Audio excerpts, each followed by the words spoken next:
हिम्मतपुर गांव बहुत पुराना था, पहाड़ों की निगाहों के नीचे बसा हुआ। लेकिन हिम्मतपुर के ऊपर और भी कुछ था जो सब पर भारी था। वो हवेली। ये सबसे ऊंचे स्थान पर खड़ी थी, एक भव्य पुरानी हवेली, जहां कब से कोई नहीं गया था, किसी को याद नहीं था। हवेली सिर्फ एक खाली घर नहीं था, ये भूतिया था, या यूं कहें कि सब यही कहते थे। हवेली के बारे में कहानियां आम थीं। रात में अजीब आवाजें, खिड़कियों में टिमटिमाती रोशनी। कोई भी उसके पास जाने की हिम्मत नहीं करता था। हवेली एक रहस्य थी, डर का एक स्रोत, एक याद दिलाता था कि कुछ चीजों को वैसे ही रहने देना ही बेहतर होता है। गांव वाले उससे दूरी बनाए रखते थे और अपने बच्चों को भी यही करने को कहते थे। हवेली साल दर साल सन्नाटे और डर में डूबी रही। ये कभी एक अमीर जमींदार कुंवर सिंह का घर हुआ करता था, जो अपने गुस्से और क्रूरता के लिए जाने जाते थे। उनकी मृत्यु कई साल पहले हो गई थी, लेकिन उनकी उपस्थिति अभी भी हवेली में महसूस की जाती थी। या यूं कहें कि गांव वालों का मानना था। कुंवर सिंह बहुत अमीर आदमी थे। उनके पास जमीन के बड़े बड़े टुकड़े और बहुत सारे नौकर थे। वह ऐशो आराम की जिंदगी जीते थे, लेकिन खुश नहीं थे।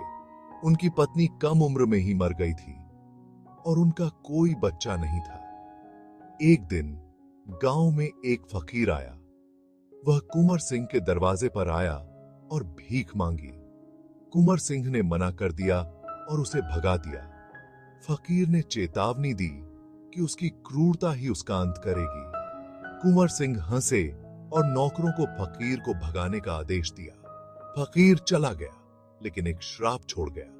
उसने कुंवर सिंह और उसके घर को श्राप दिया। कुछ महीने बाद कुंवर सिंह की नींद में ही मौत हो गई। नौकरों ने उन्हें मृत पाया और हवेली छोड़ दी। हवेली खाली पड़ी थी।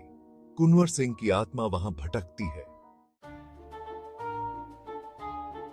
अजय, वीर और रोहन तीन अटूट दोस्त थे। हमेशा किसी न किसी चुनौती के लिए तैयार रहते थे। अजय बहादुर और आत्मविश्वासी लीडर था, हमेशा रोमांच का सुझाव देता था।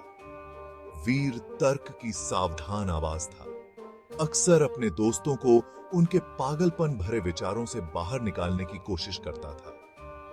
रोहन शांत अनुयायी था, जो भी उसके दोस्त तय करते थे उसके साथ जाता था। गर्मी के दिनों में वे एक बरगद के पेड़ के नीचे बैठे थे, बोर हो रहे थे। उनके पास करने के लिए कुछ नहीं था। अजय के पास एक विचार आया। उसकी आंखों में एक शरारती चमक थी। हिम्मत है, उसने कहा, भूतिया हवेली में एक रात बिताने की। वीर और रोहन ने एक दूसरे को देखा, अनिश्चित। पागल हो गया है क्या? वीर ने पूछा। वो जगह भूतिया है, यह तो सब जानते हैं। इतना डरपोक मत बनो, अजय ने कहा। यह बस एक पुराना घर है, डरने की कोई बात नहीं है। लेकिन कहानियों का क्या? रोहन ने पूछा। कुंवर सिंह के भूत का क्या? ये सब सिर्फ कहानियां हैं, अजय ने कहा।